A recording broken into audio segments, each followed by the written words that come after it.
Okay, while you're charging, hello everybody, welcome back to another video, whatever this is. I'm running late.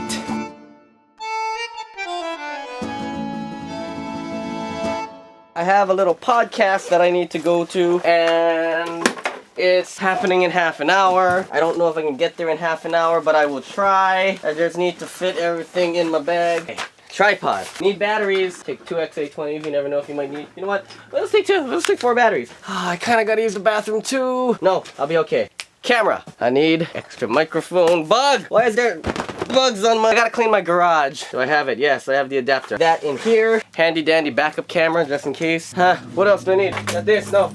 Boosted board charging. Do I need a second tripod? You should always be at least 15 minutes early. Not the case for me. Oh my god, you're not gonna fit, are you? Tripod 1, tripod 2. Oh my god, that's so heavy. There's no room for the camera. I move this down here like that. Camera, can you fit? Okay, there we go. Camera fits. It's hot in here too. Boosted board charger, you're coming with me. Otherwise, I'm not gonna be able to get back home. Really hope it doesn't rain. If I eat it on my board, I'm gonna destroy everything in this bag. Come bag. Go right there. Stay there. Ow. Boosted board, I'm gonna need you. Oh, Jesus. Okay. Ah, my foot. Oh, frick. God damn it. Come on. There. I didn't even pack for Anime Expo. I don't know if I'm gonna be... God damn, I don't even know if there's any cars behind me. But I'm leaving for Anime Expo tomorrow, and my friend Nolan really wanted to get me in an interview. And so that's where I'm headed. I'm headed to an interview for his podcast. I don't know what his podcast is. I'll leave it in a link down below. But I just want to get all that out of the way so you know what's going on. Now prepare for a montage as we head to his place. Please don't hit me. Please don't hit me. Thank you. Woo-hoo-hoo. Don't do that. Hi, car. I'm feeling rain. Was there always this many car dealerships around here? Because I don't ever remember seeing them. Hey, oh Jesus. So I might be a little lost. I forgot where Restaurant Row was. Oh my gosh. Okay, where are you? Okay, you know like where they hold like the Christmas tree stuff, and there's that Santa that with the really big toe sitting next to Mrs. Claus? You mean where the mayor's office is? Yeah, that. So go down Punch Bowl. Should be right there at the corner. Okay. See Punch Bowl Street? That should be the street where Santa usually is. Yes. Okay, got it. So head down Punch Bowl towards the ocean, all the way to the end. At the end of Punch Bowl, you're gonna cross the street, so you're gonna cross over into like a parking lot. That's where we are. Yeah, you are. Oh, that's creepy. That is so creepy. Ugh, kids, creepy. Okay, there's a bus stop. Pretty sure he said it was around here. Is that way? Come on. Why do I feel like I'm lost? Hey, I think I'm at the right bus stop. Nope, because I'm at the bus stop. Oh, jeez. Oh, no, you're supposed to just go all the way to the end of Punch Bowl. Oh, which one's Punch Bowl? There he is. Hello, my friend. Hello. Oh, sorry, doggy. I don't want to scare you. So, what I don't understand is I gave you a link to the address and instructions with pictures. How you ended up a half a mile away, and then after telling you to go to the end of the street, you still ended up a block away from the end of the street. What happened? I've never had good directions. I don't get it. Right. I knew it was gonna be difficult to get you here. But I knew eventually you'd get here somehow. Who's this little guy? This is Dr. Emmett Bean. Oh, named after Dr. Emmett Brown from Back to the Future. Ah. His last name is Bean because my other 2 dogs are Nato and Kinako Bean, so they're the Bean family. And I see. Instead of Brown, he's Bean. I see. It's a lot of explaining. Basically, his name's Emmett. Okay. Long story short, this is Emmett. Well, I'm stoked that I get to be on a YouTube video that's gonna get more than like 100 views. You and your 25,000 followers. Oh, we'll see. Most of them were just there for Tanacon, I think so. Well, that's what we're gonna talk about a little bit. Oh, so hey, snap! I hope you still join us for this one. Yeah. I even got a sunburn today in honor of what we're gonna talk about in Tanacon. So like, I too could feel the pain that you guys went through. So there. Did I say Tanacon? Yeah. Maybe I should say it again. Just one more time. Right? Tanacon. There we go. About that. There we go. Let's go.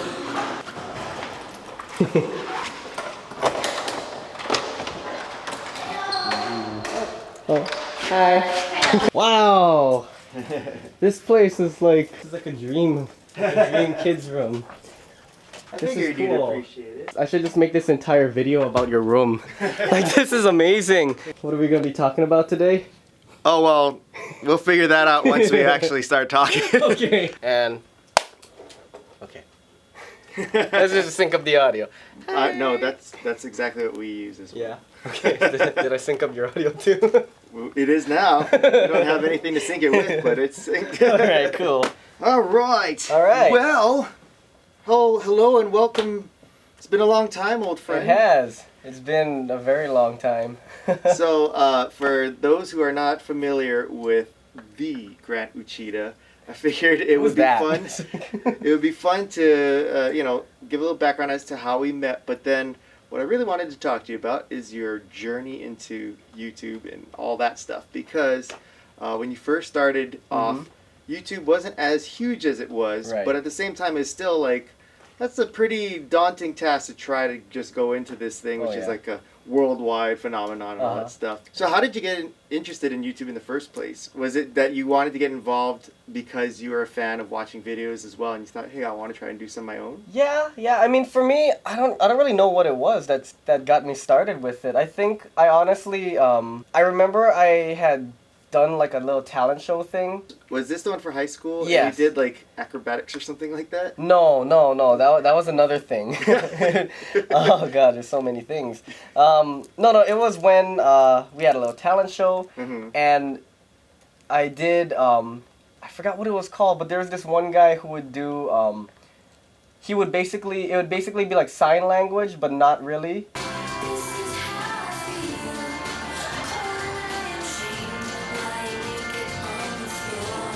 And so I started doing that, and I put that up on YouTube, and that kind of got a couple of views. And then I remember that song "I'm Yours" by Jason Mraz was really popular. And then my friend Jared asked me to write him a birthday song, so I did a parody of that. And that kind of took off. It had like a couple of thousands of views on it. And then I started doing more birthday songs for people. And then eventually I started uploading my parodies, and that's kind of how I got the ball rolling. A couple thousand views or even a few hundred views at the time is pretty amazing. Right. How did you get people to like know about the videos? Because we've put videos up for other projects and such, and there's not necessarily something that's very easy to just get thousands of people to see. So how did you get so many views early on in your? Well, early on it was really easy to get actually. Because, I mean, it was such a small community, there wasn't really that many people thinking about it as a career. The algorithm wasn't messed up. There was, there was no real, filter. So people could just upload, I think it was like a video. It had I think it had 200 views, but it was like a video with a bunch of random letters. It literally looks like the guy just slapped the keyboard and that was the title. And I somehow found it, and it's a 3-second clip of a guy looking at the camera down like that, and he just goes and then that's it. I was like, okay, but it was just such a weird thing back then. It's you could find anybody. It was real easy to discover new creators. Most people were just putting their cameras up on a pile of books in their room and playing a song, and they'd get famous from that. Yeah, how old were you when you first started doing YouTube videos? Oh god. You're in high school still, right? No. Oh, you finished high school already? Yeah. Right. It was because after high school I wanted to get into acting, and I was thinking in my head, I was okay, I'm gonna be a big actor. I'm gonna get my Academy Award, and all that, and that didn't go quite as planned. So, plan B was YouTube. So I figured if I can't get into the front door, I'll find a back door. And YouTube ended up being my little outlet for creativity, and also I was thinking maybe this might be the thing that could get me out there. Yeah. So where did this desire to want to become an actor come from? Was it from being a kid or? Yeah, actually, I think it was from watching The X-Files with my parents. Interesting. Yeah. There's got to be an explanation. Oh, I don't know. I think some things are better left unexplained. Most of the times when you're a kid, you see your favorite superhero, something on the screen, you want to be your superhero. You want to be your favorite superhero. Mm-hmm. For me, it was always, I never wanted to be Fox Mulder discovering mysteries. I wanted to be with them solving mysteries. And the desire of wanting to be part of their team kind of led to me realizing that, you know what, if I become famous or if I become an actor, that could be a possibility. And so that's why I kind of like started thinking about acting at an early age. And when did you first get into acting? Did you go into like school plays or? Oh yeah. It was oh god, what was it? It was in elementary school. The first school play I did was called the Granny Awards. Huh. It was supposed What to be. is that about? It sounds so interesting. It's really not. Okay.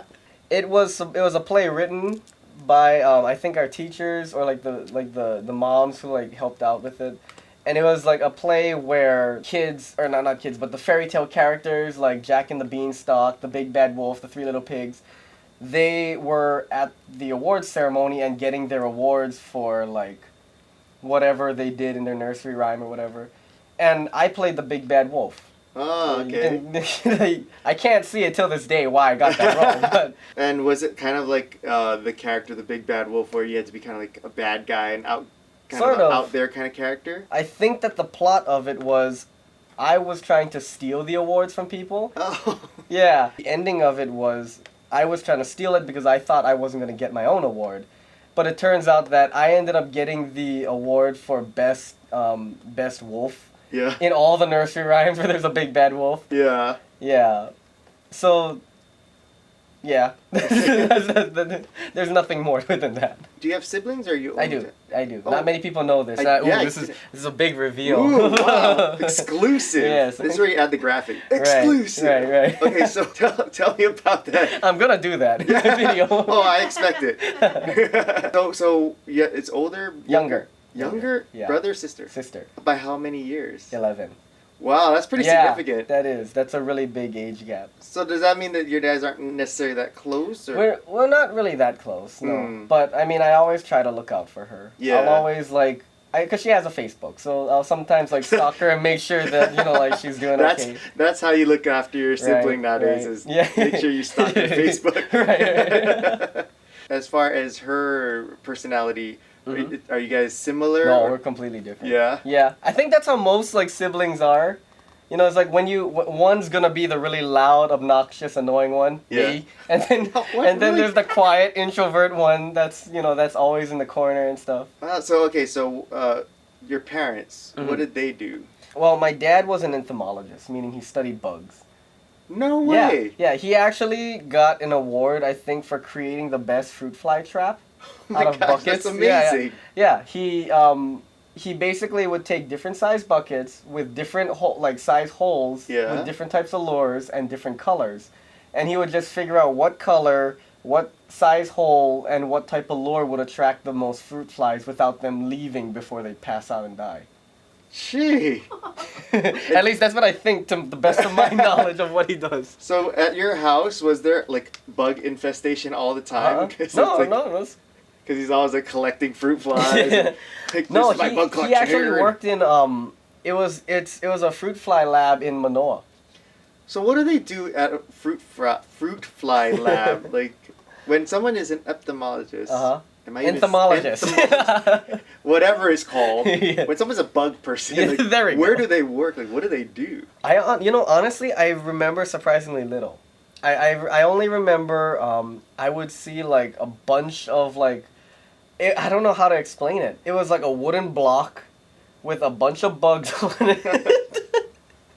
With like a clear, the stuff that teachers put to like write down answers, and then there's it's like that taped over it. And then there's a ton of little X's where he literally counted every single bug on that platform. What? And where does he get these bugs from? Like he goes collecting? He goes to places where there are high infestations, and then he would like take his traps, put them up. Then after like a day or so, I don't know. I'm just guessing. Your guess is as good as mine with this. It sounds great to me. But he would take them back, and I guess he would count how many bugs were in each trap. Uh-huh. And then based off of that number, he'd figure out, okay, so this size hole is too big, this size hole is too small, this is perfect. Now let's look at the colors.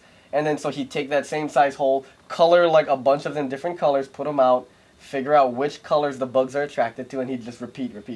So his job was to try to create bug traps. So right. Did he work for a bug trap company? Like No, he worked for the state. Oh. Wow, I didn't know that the state had a bug division. Right, that's where your tax-paying dollars go. Wow. So was the point of it to try to control the bug population? Okay. It was to eliminate. There we go. I'm getting tongue-tied. Yeah. To eliminate the I guess infestation of like fruit flies.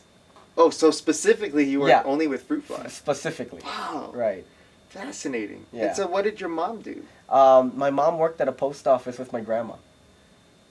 Like just like collecting mail kind of? Yeah, she was the one behind like taking the mail, putting it in boxes, sorting it out. Yeah. When I was in elementary school, my mom would take me to the post office because she still had work. So after school I'd go there, and then there's like these giant bags full of like, you know, like those mail bags? Yeah. Well, there's mail bags full of mail bags, and they're all piled in this giant like stack in the back of a post office. Yeah. And I would just go there and take a nap. On the mail? Yeah, well, not on the mail. It's bags within bags of, Wow. Yeah. This is such a fascinating I background. know, this is probably like the most I've ever talked about my childhood in my life.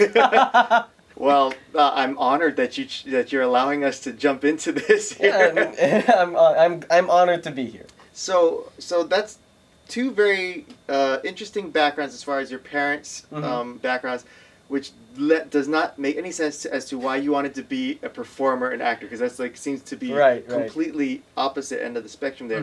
What did they think as far as like, did you ever kind of tell them like, hey, I'm interested in getting into theater? Oh, yeah, I mean, like my parents were very supportive. I feel like I lucked out because I didn't have the stereotypical Asian family where they'd be like, you have to be a doctor, lawyer, or like politician, anything else you're disowned, you know? So my family was always supportive about that kind of stuff. And even though I never really told them what I was doing, they always knew that I was striving to, you know, like do something. When it came to getting into performing, you mentioned music and then acting. Right. Was there one that you loved more, or did they kind of go hand in hand? You just wanted to be all around entertainer kind of thing? That's a tough question. I think my passion always lied in acting. But the problem with, you know, like with any Asian person trying to break into that field, acting is one of the most prejudiced career paths that you will ever come across. But rightfully so, because you wouldn't see, you know, like you wouldn't see an African person playing Superman because that's not the character, and you wouldn't see a white person in a movie you wouldn't basically see Black Panther as you know, as a white person. I don't know, we saw Tom Cruise as the Last Samurai, so well, they whitewash it, but it's like, but I see what you're saying. Yeah. I mean, especially at the time when you were interested in getting to acting, it was pretty rare to see Asian actors other than Jackie Chan, Jet Li. So you basically had to be amazing at martial arts, otherwise you wouldn't get it. You wouldn't stand a chance. Which triggered a memory. Like you were getting into a lot of like, not necessarily martial arts, but doing a lot of like acrobatic stuff in a lot of like your videos and stuff. Yeah. So was that based around thinking that you thought, if I have this unique... Yeah, exactly. That's actually how I did theater. Like, the thing was, because, like, I wasn't that great of a singer, I wasn't that great of an actor, and, like, I'm not, like, tall. So a lot of times the female lead would be, like, taller than me. Yeah. Because they're wearing heels. So what I did was, I was like, well, if I can't become, you know, like, a lead character, I want my 5 seconds of fame, I'm going to teach myself how to do backflips. And so for, like, I think 2 years... during lunch, I'd pull out like this tumbling mat that I found in my school's auditorium. I don't think my teacher knew this, but I would pull it out and I'd practice cartwheels. Cartwheels led to round-offs. Round-off led to like back handsprings. And then one day I had so much momentum, I tried to do a back handspring and my hands wouldn't touch the ground. I landed on my feet and I realized I could do a backflip. What? 2 years of trial and error, and I was able to do that by an accident. And so you didn't have anybody teaching you, or you didn't have, like, did you, like, do any research? You just thought, I literally I think I can figure it out on my own? Yeah. That's crazy. I literally, like, back then, because you're young, you have no, like, concept of fear. And so I just, like, threw myself backwards, and I was able to kind of make it. And so, like, I did it again and again and again until I figured out how to do a back handspring. And for 2 years straight, that's what you did during your lunch break. You didn't wonder, like, hey, am I missing out on other things in the world? Like, oh, no, I did, but, you know, like... And what gave you the perseverance to do? Because, like, to me, especially when you're young, if you don't figure it out quickly, I could see people getting discouraged or saying, like, I'm onto something else. Let me try something else. So I don't know. Like, I've always had that drive to want. Like, if I knew I could do something, I'd always try my best to do it. Like, I taught myself how to drive stick shift by watching YouTube videos. Like, a full-on, like, 3 weeks of just reversing and going forward in the driveway. And then I got enough courage to go around the block. And then I stalled out on the hill and I had to put my hazard lights on. It was scary, but once I did that, I figured it out. Wait, so you had a stick shift car in the driveway, so obviously... It was my dad's. Yeah. Why didn't you just ask your dad to teach you? Oh, okay, so this is where it gets kind of dark and deep. But Oh, no. yeah, we're going there. The thing was, this was around the time when I was actually, like, well, fast forward, after high school, I started doing musical comedy. I would go to comedy clubs in Waikiki. Mm-hmm. And this is, like, the scariest thing for me because I'm, like, you know, like, I'm barely an adult. I don't think at this time I could even get into bars legally. Yeah. But because I knew people, they let me go in so I could play. And then I remember that I would, after the show, it would be like end at 2 o'clock, and I only played for like 5 to 10 minutes, maybe 15. I would walk home from downtown with my guitar in one hand and my messenger bag on my shoulder, and I'd get home at 3 in the morning. Oh my god. And then I'd go to bed, wake up, and then there'd be another gig in like downtown or Waikiki, and I'd repeat that for 2 years straight. And you just walk? Well, I'd catch the bus first. Oh, okay. And then the bus stopped running. And Right, because they don't go in that late. And if I paid cab fare, that would have been like what little money I would have made from that gig. Yeah. Or if I And made you didn't have I didn't Uber make back any then. money half Yeah. the time. But when I did, like I would luck out on a gig. They'd be like, "Oh, here's $5," and I'd hold on to that, and I'd be like, "This is mine. Yeah. I ain't gonna pay no taxi driver." Yeah. So I'm like, I got feet, I can make it. Oh my gosh. How Yeah. long of a walk is that? Like an hour? No, more than that. Wow. It was more than an hour. And I rem- carrying all that stuff Yeah. too? The Yeah, first time I did that, I didn't get home till like 4 in the morning because I got lost. Kind of like how I got lost here. Yeah, I'm not surprised that you got lost. Some things never change. Did you even look at the address? No. Well, I kind of did. Because you said it was by Restaurant Row. So that's all you did was like, oh, I heard restaurant, I'm just going to figure out how to get there. I eyeballed it to Restaurant Row. Oh my gosh. And I was like, wait a minute. What is I your forgot. problem with looking at directions? I had to. I was recording, so I was like, I can't look at my couldn't phone while look riding. at it before you left? No, I was running late. Oh so I my was gosh. Like, I Grant, was there's literally. some things in life that just don't make sense. Yeah.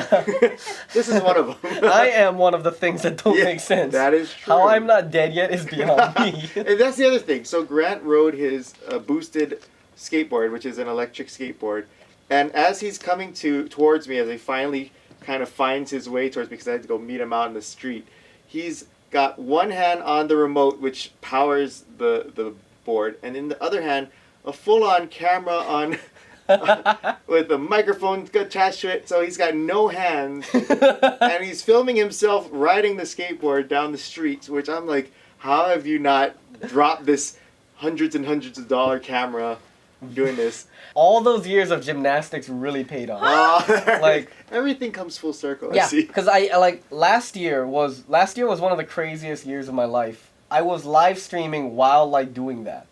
So Okay. this is something that I've never really seen anybody do. Most people, you've seen live streamers, like they Yeah. play video games and they sit in their room and then people tip them for why, God knows what reason, I have no idea. But I was like on this site called YouNow, and I was the only one going out, riding my skateboard. I rode a regular, this was before I had the boosted board. Uh-huh. I literally bought that boosted board with tips from my live stream. For me, it was like I always would play music, or I would take them to see Hawaii sunsets. That's so cool. Right. It's kind of like seeing those performers on Waikiki Street, but Yeah. instead it's through virtual now. Right. That's- That's pretty much what I was an online virtual street performer. Wow. That's so neat. Going up. How are you, aerodynamic actually? I hate you. Before that, I had the boosted board. Yeah. I only had a regular skateboard, Uh-huh. and I would literally like drag my feet to stop. And because we've had hills, and I do this every day, I would wear through a pair of shoes within a month. There was a time when I was like, okay, you know that big hill by Kaimuki? It's like a 90-degree Yeah. like drop. I risked myself going down there, and then my shoes were not stopping me. And I could feel my feet burning up from the amount my of friction, and I was like, I'm gonna die. So for that video, how much did you get tipped? Was it worth it?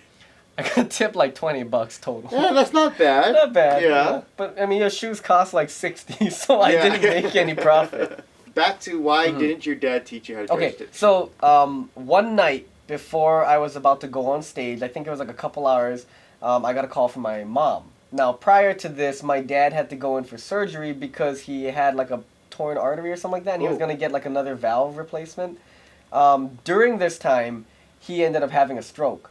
Oh my god. And this was 2 hours before I'm going on. Yeah. And so I'm like, all right, I'll be there in a bit after, after I'm done with this. And then I go on, I perform. That kind of messed with me, I think. Yeah. Because of I course. never really went back to doing live shows after that. Really? And that's kind of where like I focused more of my efforts onto YouTube. Yeah. But that happened, and so my dad couldn't teach me how to drive stick shift, and that car was just sitting in the driveway for like years. And I was like, I don't think that we need to sell it.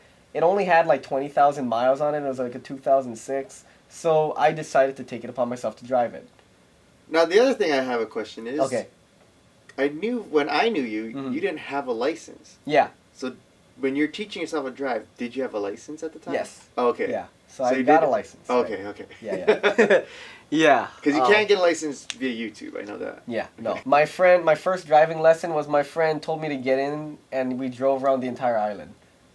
That is a pretty. That was the crazy- scariest day of my life. Like, Most people drive in like the parking lot. yeah, no. He was You just went like, oh, just jump in, you'll be fine. Crazy. But I think that helped out, because I know that a lot of people who drive automatic, they can't really, like, transition. Yeah. But because I was so new at it, I was able to easily shift between both. Yeah. They usually say start off learning stick shift. Yeah. And then you're set. So Right. that's what my mom made me do. Right. I hate stick shift though. It's like so much work. It is. It's like It I is. might It's as well so just tedious. walk. Right, I'm right, using exactly. Both legs, the same thing as walking. Yeah, exactly. So you're having troubles with YouTube. What kind of troubles were you having with YouTube? This was around the time when, I guess, YouTube was realizing that there were some problems with their algorithm. And so they started demonetizing people left and right.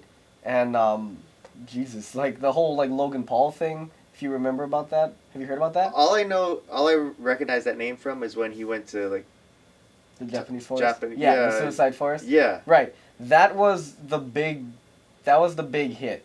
Like, there's been a couple of, like, adpocalypses, as we like to call it, before then. But that really set the bar to where YouTube was like, all right, we can't let this slide anymore. We really need to figure this out. And then they started making rules. But right before that happened, I decided to jump onto live streaming. And I lucked out because usually it takes people, like, sometimes months to get partnered. I got partnered almost immediately within 4 weeks, and people were able to tip me. And so that, for like 9 months, became basically my full-on income. Wow. So when you say partnered, what does that mean? Like, That who means, are you like, partnered you're with? able to get tipped. And you're able to make profit. How do off they it. determine if you are partnered? Or You submit a partnership application, Oh, and if they like your content, so if it's you like bring an in views, application. right, kind of- right. Oh, okay. Before we get into you now, Yeah. which sounds fascinating to me, I know there's going to be a lot of listeners who are curious how YouTube Yes. worked because Okay.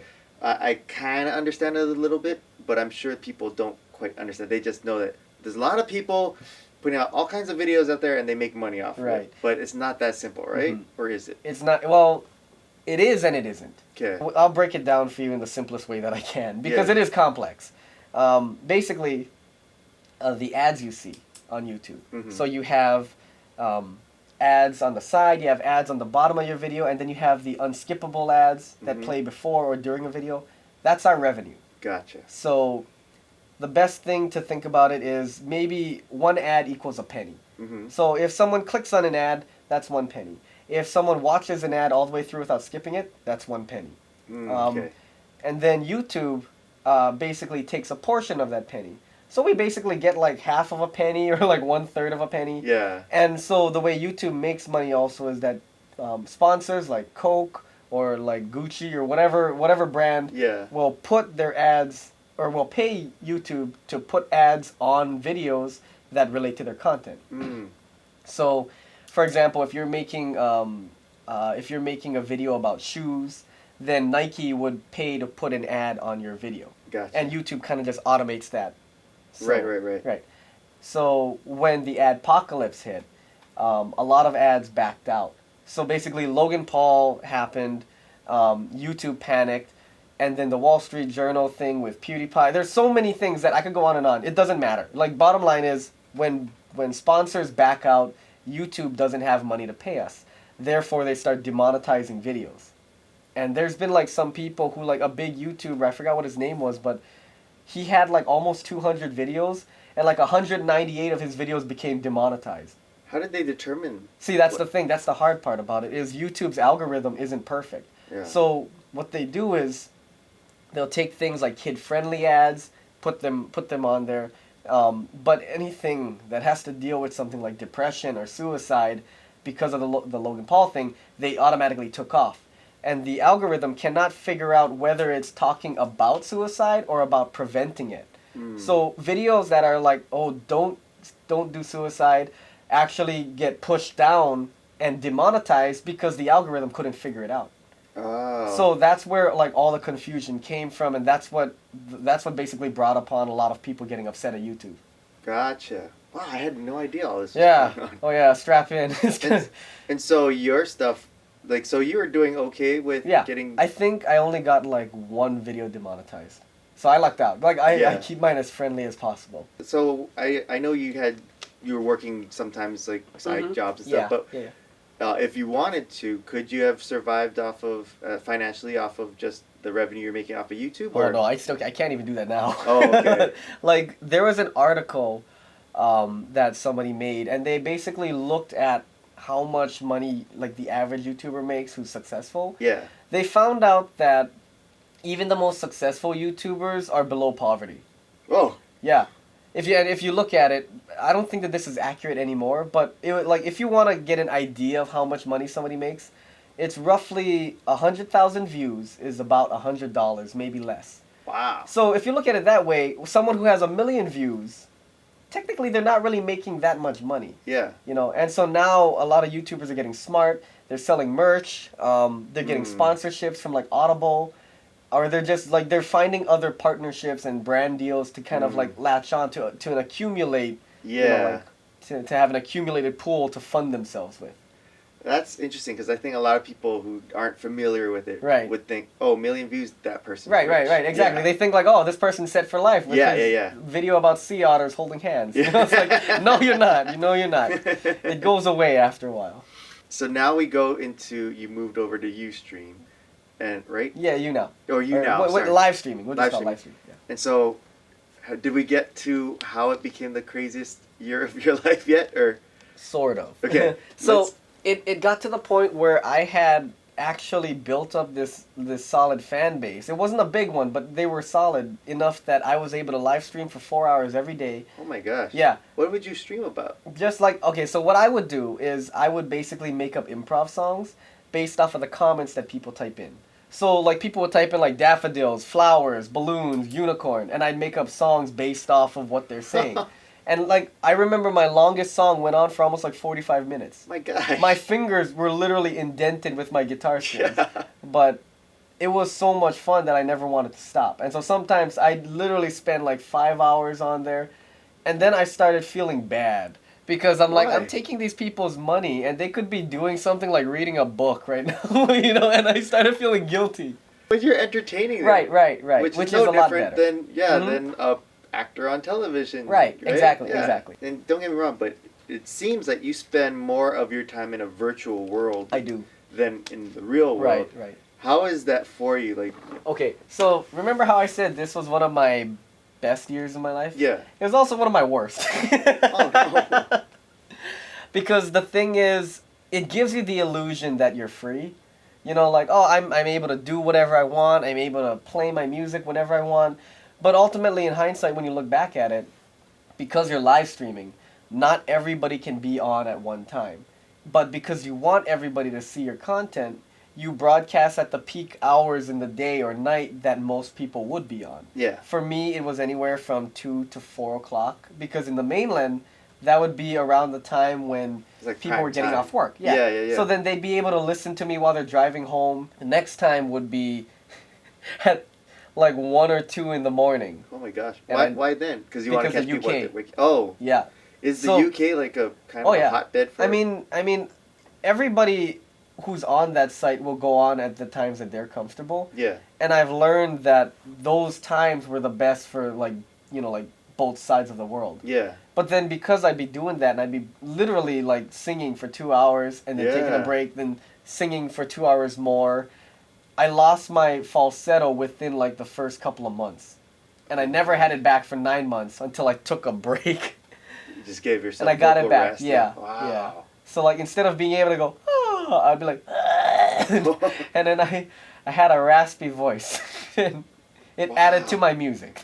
Yeah, it's like a new style. Right, like right. new persona, Yeah. right? Are you continuing that now? Is it still Well, going on? see, the reason that I started getting depressed was because I didn't feel like I was progressing with anything else in life. And I'm very much like, I'm like a jack of all trades in a sense that I like to be, like able to do new things and I like to try out new things and I like to like continuously follow a different format. Mm-hmm. But because of live stream, it had kind of set me into this little niche and this little system. Like at the time I was working 2 jobs. I was trying to make YouTube videos and live streaming, and I was like, I got to do one or the other. So I gave up YouTube, which to me, looking back, wasn't a mistake, but it definitely stopped all momentum I had. Oh, I see. And when I did my live streaming, I focused all my efforts on that to the point where I actually was able to quit my job and just do that for for a while. Yeah.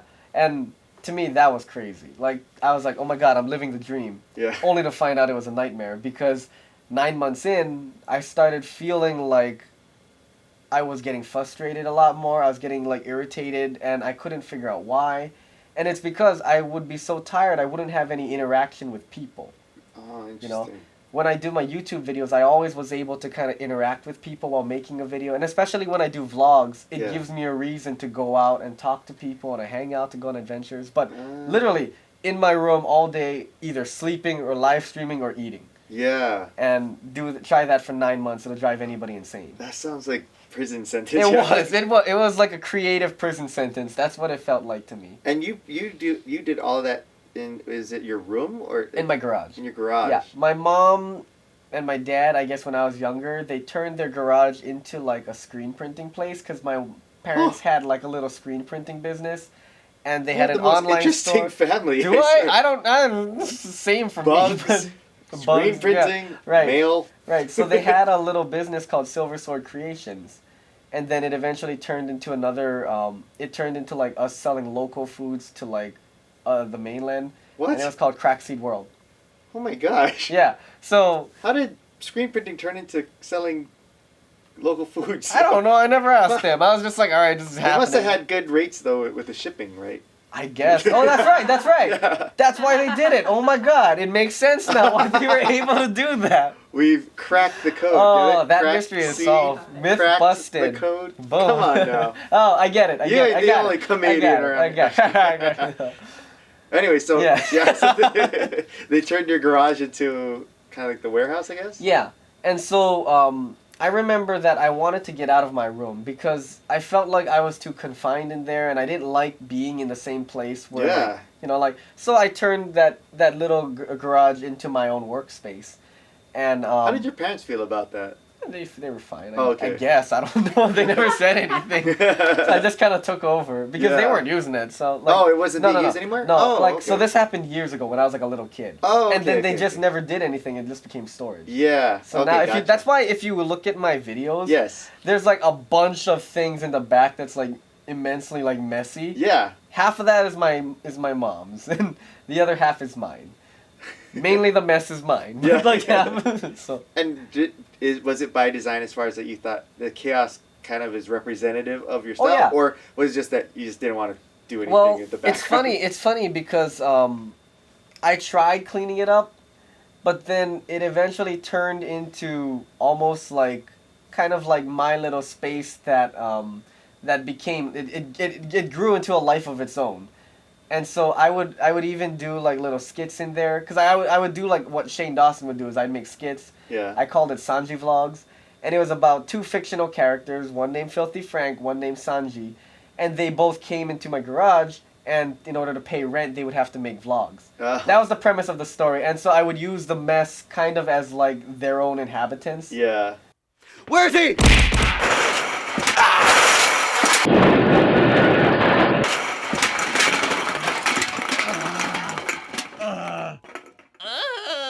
And it kind of worked, you know, and so I kind of always just kept it like that. And when you would make these vlogs and stuff, how much time did you put into like writing it out, or was it just kind of like, let's just ad lib stuff? For the script, because for me, I feel like writing is my strong point. I love telling stories, and it reflects with my songs, and so it just came kind of naturally to me. Like, I would have an idea, and I would just kind of like write a loose script, and then I'd set up my camera, set up the lighting. I do that scene as one character, change my costume, go back into the other side, flip the camera around.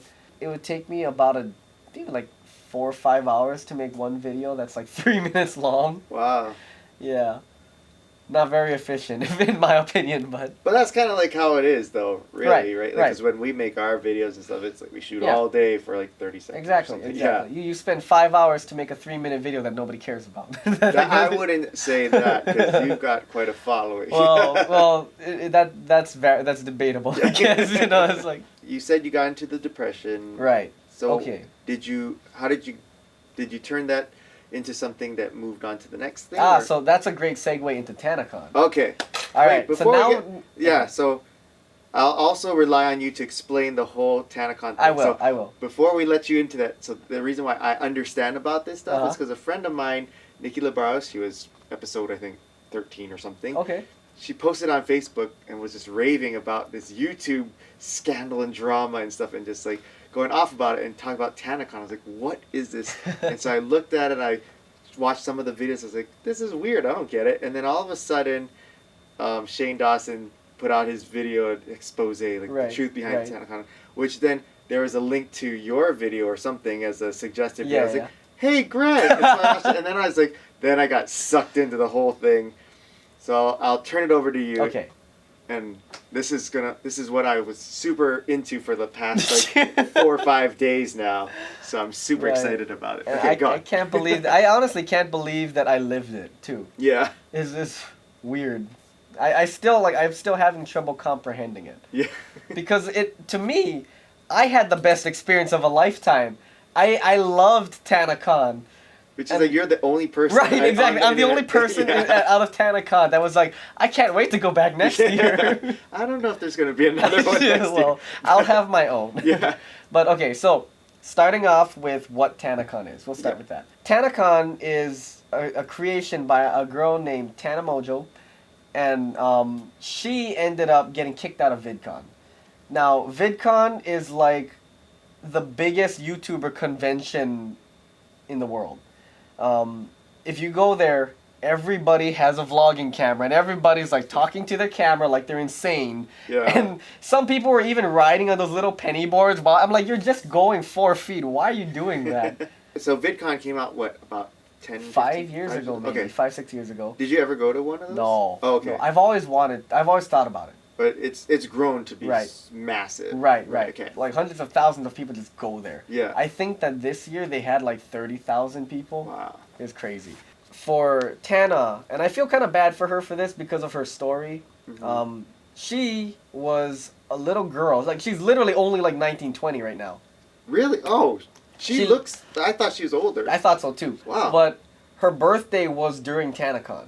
Okay. So she turned 20 during her event. Gotcha. Which I feel bad for her because that's not really the best birthday present to give yourself. At the time, the idea was great. Right. But what happened, Right. But for her, she ended up getting kicked out of VidCon. Why was that? Because when she was a kid, she always dreamed of going to VidCon. So around maybe like 13 or something, she wanted to go to VidCon. Yeah. She never thought that she would blow up to be a big YouTuber with like over 1 million views or 1 million subscribers. Yeah. And what had happened was, when you're that big, you're supposed to get a creator's pass. And that means that you're able to sneak behind the line so you're not causing like a fire hazard or anything like that. Yeah. And so she never got one. Even though she was promised one, they didn't give her a creator's pass. So she's trying to just get to her panel, but what happened, or her event or whatever, but what happens is people notice her, they start crowding around her. Security tells her to leave, and she's like, I don't have a creator's pass. And there's even footage of her crying and like screaming at the guards, like, why am I not good enough? And getting escorted out to a taxi. And so because of that, that happened like 3 years in a row. And it's weird because all her friends had creators passes too. She didn't get one. But she made a video saying, you know what, this is good, let's make our own convention. And she ended up doing that and planning it within a month. Wow. And like, to me, like, I didn't think about it. Like, I was like, I don't really think I'm gonna go to this. It doesn't really sound like anything. But this was around the time when I was also going through my 7-month depression. So after 9 months of broadcasting, like, around that time, 7 months of just like, I don't know what I'm doing with my life. I don't know if I want to make videos. Maybe I should just get a 9-to-5 job, have a wife, kids, little picket fence, like in Little Shop of Horrors. You know, maybe that could be my life. But I know that I wouldn't be happy. And so I was in that kind of like that limbo state of like, what do I do to be happy? But at the same time, I don't feel like being happy. And I don't feel like doing anything right now because nothing seems to work. And then I came across a video with Shane Dawson. And this was like a really emotional video because he basically found a blind YouTuber. Like she's a blind person who makes YouTube videos. And so he basically flew her over to visit him. And he ended up becoming blind for a day. And so he would have the blind simulation goggles on, and he'd be like trying to like make his way through like Starbucks, and he started having an anxiety attack because he's like, I felt like I'm in the way, you know, at least I can take my goggles off. How does this girl do it every day of her life? Yeah. And that kind of inspired me because I'm like, you know what? He's doing something that's still relevant even despite he's been on as long as me. Maybe I can start making videos too. So I ended up making a vlog series called The Pursuit of Passion. And in the very first episode, I ran over a table on the freeway. So that's actually what started it. Wait, so what was the premise? I mean, it's a great title, by the way. Oh, thank you. But what was the premise of it? The premise of it was for me to figure out what I'm passionate about. And so you just go through your journey. Yeah, go through my journey of finding my passion. Gotcha. And so you were filming you driving. Right. Well, I wasn't filming myself driving. That's illegal. But I was like, the idea kept festering. Because like I was inspired by Shane Dawson to make videos. Yeah. And I ended up just driving on the freeway. Mm-hmm. And a table flew off a car. Did you see it fall off? No, I didn't. So what had happened was I was driving, and the car in front of me swerved around a cardboard box. Oh. And I was like, oh, that's coming up really fast. And I was about to swerve, but there were cars on both sides. And I was like, well, I guess I'm hitting it. Yeah. And I ran it over, and those puff corn peanuts, like, whatever, the foam peanuts, flew everywhere. Wow, it must have been majestic. It was, apparently so. And then like a cardboard box was like flapping on my hood. Oh, and then I saw my car smoking, and I was like, no. Oh, there was something in there. And so I pulled over to the side, and what had happened was the people whose table like flew off their car stopped off too, and we exchanged information. The cop came. He said that I hit the table so hard it dispersed into a million pieces, and there's no sign of it on the freeway. Crazy. And then I drove my car off the freeway, and I got it towed back to town. Yikes. So what happened? It broke something in the car? It basically wrecked my radiator and pushed my entire engine backwards. Dang. Were you injured at all, though? No. Oh. I was fine. It just felt like, wow, I hit something. I didn't even feel the impact. Really? It just, I heard it, but I guess I was going so fast that it made no effect on me. Wow. I have a video of it on my YouTube channel. I thought you said you weren't filming. Oh, no, I filmed it after. Like, I was like looking under my car. There's a bunch of green liquid on the ground. I'm like, crazy. Whoa. Yeah. But I took that as a sign that maybe this is the time for me to start making videos. Why did that make you feel like you should make videos? The accident you're saying? Yeah, the accident. Because like Shane Dawson took like negatives and he turns it into a positive. I see. And so for me, I was like, you know what? This could have gone so much worse. But, you know, like I basically started my vlog because of this, and I don't think I would have started vlogging if I never had a reason to. And so I ended up filming myself talking about it, and it ended up, people liked it. But because of that, everything kind of just snowballed into one positive thing over another. Like, I was like, you know what? I don't really need a car. I have my boosted board. I can just like the boosted board that was sitting in my garage because I don't live stream anymore now suddenly has another purpose. And Because you can't live stream. Oh, I see. Yeah, but now I'm like, I can vlog. You know, I got my yeah. boosted board. I can get from point A to point B, and I can like film the scenery while I'm doing it. It works out. And then the guy whose table I ran over, he said, you know, he felt really bad about it, so he ended up like giving me $1,500 to repair your car. or to do whatever with it. So like he didn't want to go through his insurance because that would have raised it. So he was like, well, how about I just give you 15? Like, well, I basically came up with that number because my car's value was only like 1,200. Oh, I see. So I was like, how about 1,500? And with that, instead of investing into like a new car or something, I basically invested into the lens of that camera so I could have a better vlogging experience. And then, yeah, it just kind of like everything kind of worked out to the point where I was like, you know, I feel kind of good again. I'm starting to get my positivity back. I'm making videos. It feels nice to be able to create. And I'd be able to wake up in the morning and be like, oh, I can't wait to like edit my video. Yeah. And so I was like back on track with everything. And so this finally leads up to Tanacon. So now with Tanacon happening, Shane Dawson is very, like, he's very crowd. He doesn't like crowds. He feels very, like, he gets anxiety from it. But he said he wants to support his friend Tana. And so he said he'll be at Tanacon on the second day, like, doing meet and greets and stuff. Which is a huge deal because he doesn't do Right. any kind of, like, public Right. meet and greets. He even, like, talked about how he has body dysmorphia. If for people who don't understand what that is, it's basically even if you're skinny and fit, when you look in the mirror, you see yourself as morbidly obese. Because that's what he was as a kid. He would talk about how, like, he couldn't even go into, like, Walmart or, like, Target to buy, like, pants or shirts because they didn't have, like, his size.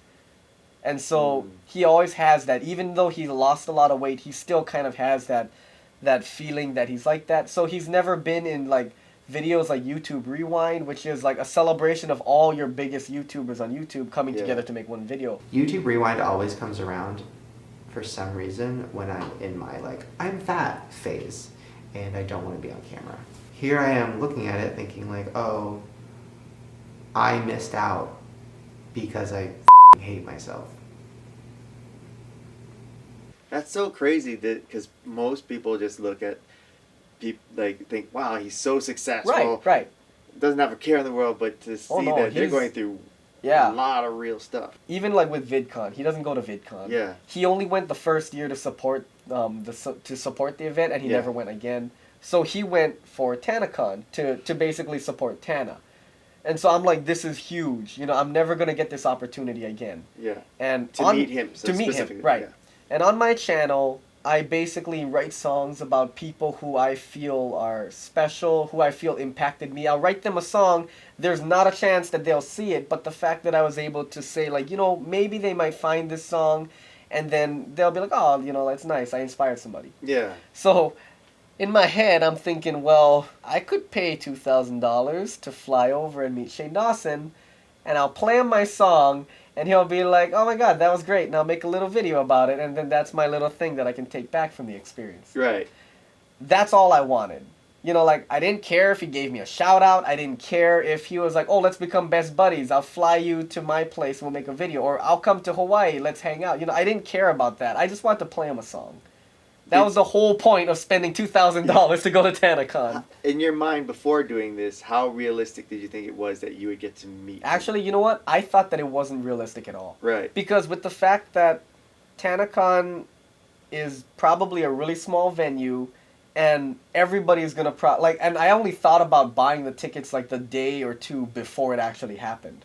So the chances of me reserving like a VIP to like meet him was like 0. It was like negative 5%. But I was like, you know what? There might be a chance, and I felt deep down in my gut that something would come from it. So I literally risked it. I was like, all right, I'm gonna buy the tickets first. I'm gonna get the plane fare, and I couldn't get a hotel.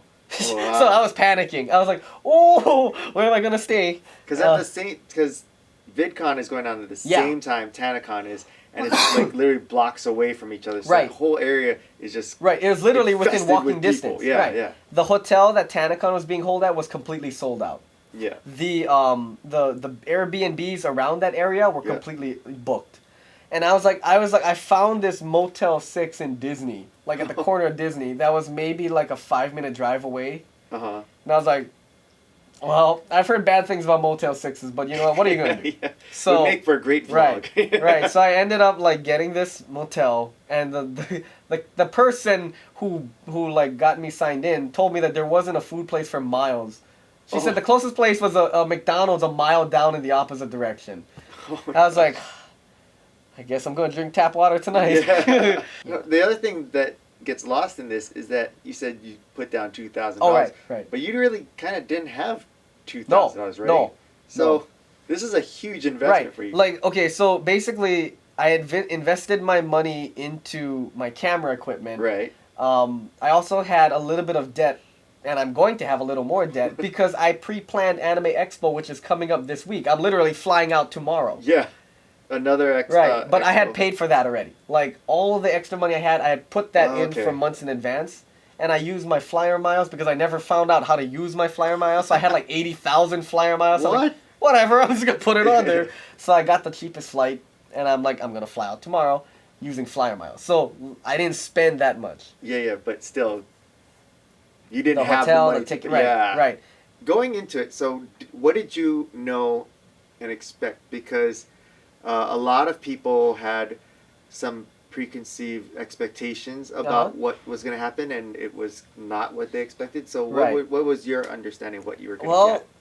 I guess that for me, my main understanding was it was going to be kind of like VidCon, where there's a bunch of like creators and there's a bunch of people who are going to be like waiting to see panels and people who are going to go and watch like the main stage.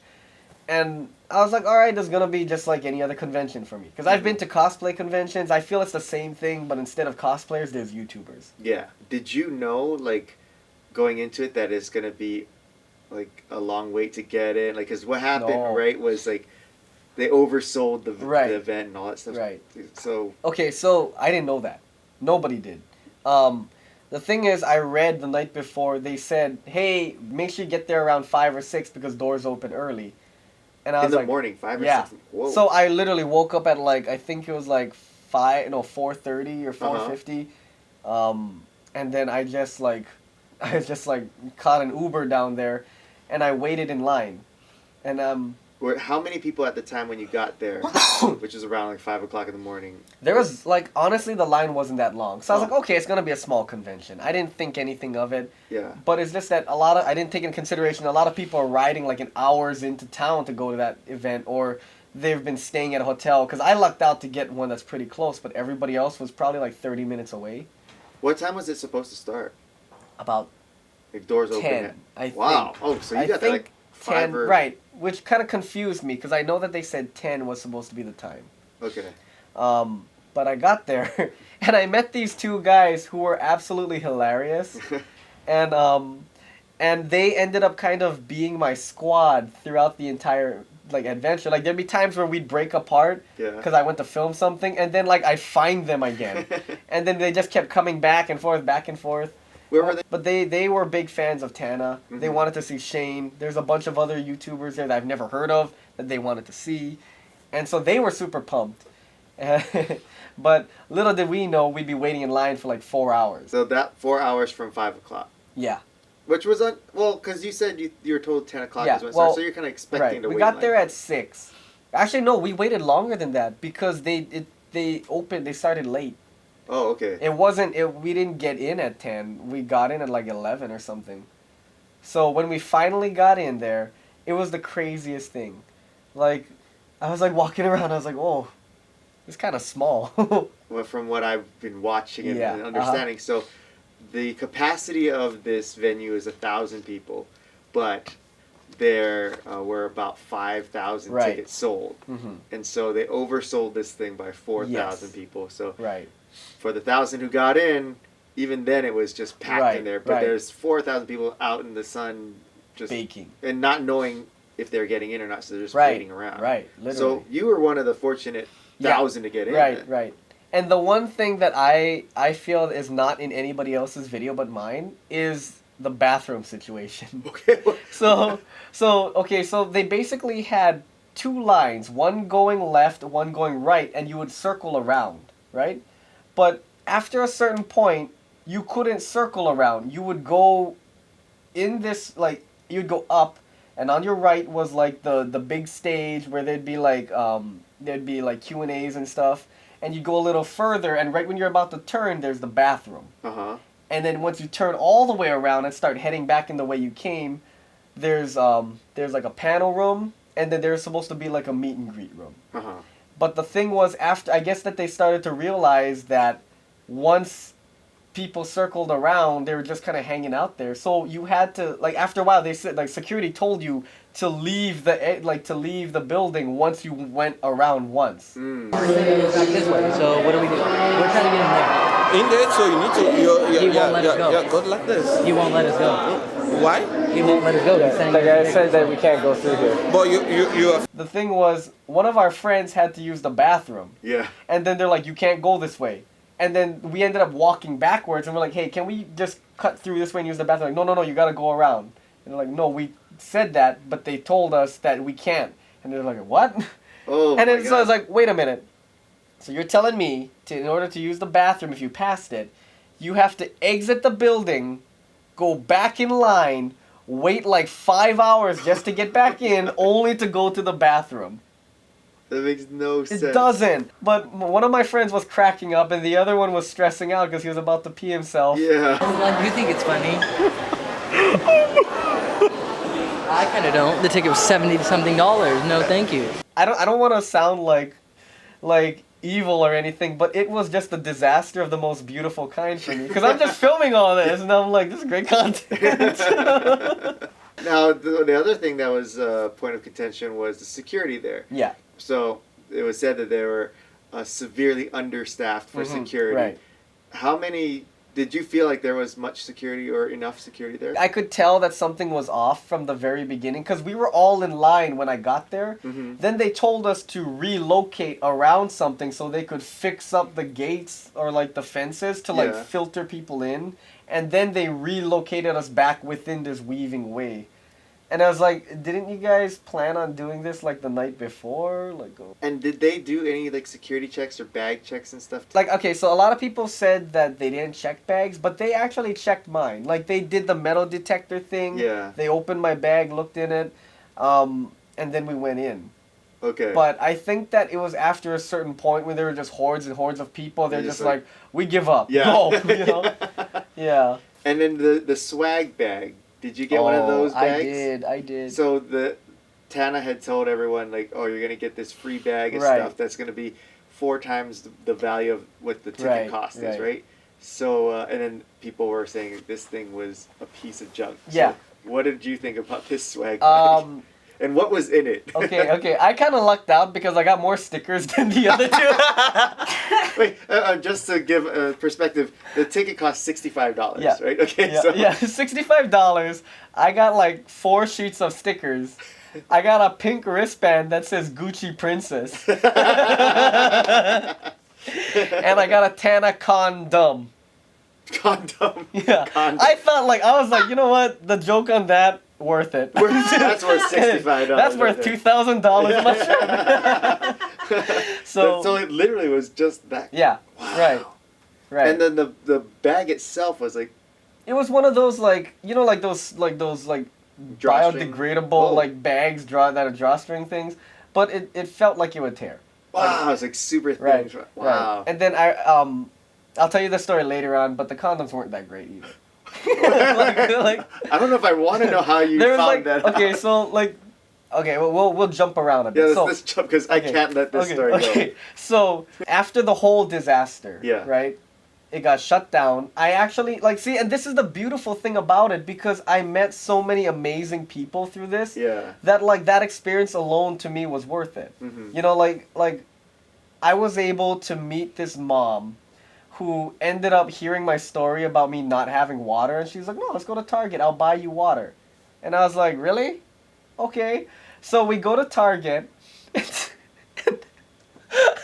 and then I find a bunch of kids, and I'm filming this, and I'm like, hey, Tanacon. And they're like, oh, there's a bunch of us down there.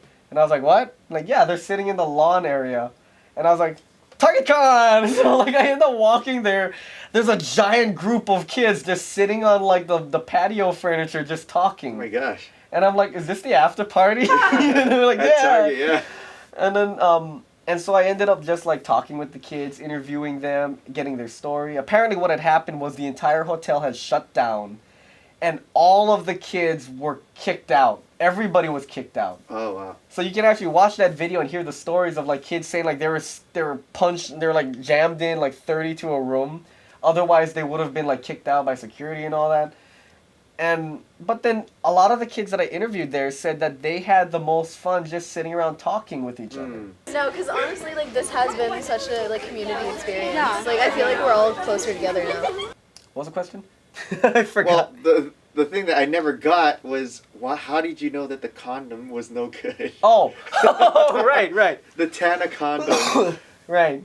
Okay, so... Because you then tried to explain the story and it led to you hanging out with some kids Right, at Target, right. which I'm like, oh, this is Oh, not yeah, going that's well. right. So that's you right. need to really tell us the story so So- that we can make sure it's So okay. the way I found out it wasn't that good was I was filming my outro, you know, I was holding the camera and all the kids were behind me and I was like, thanks for watching, guys. Bye. I found a pretty sweet after party at Target, so yay.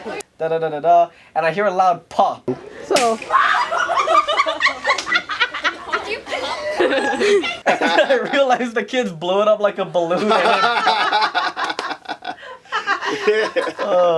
Oh man, I think Shane mentioned it in his video. Like, I hope nobody used it and got pregnant right. up because it That sounded Trojan life, man. Yeah. Well, that was fun.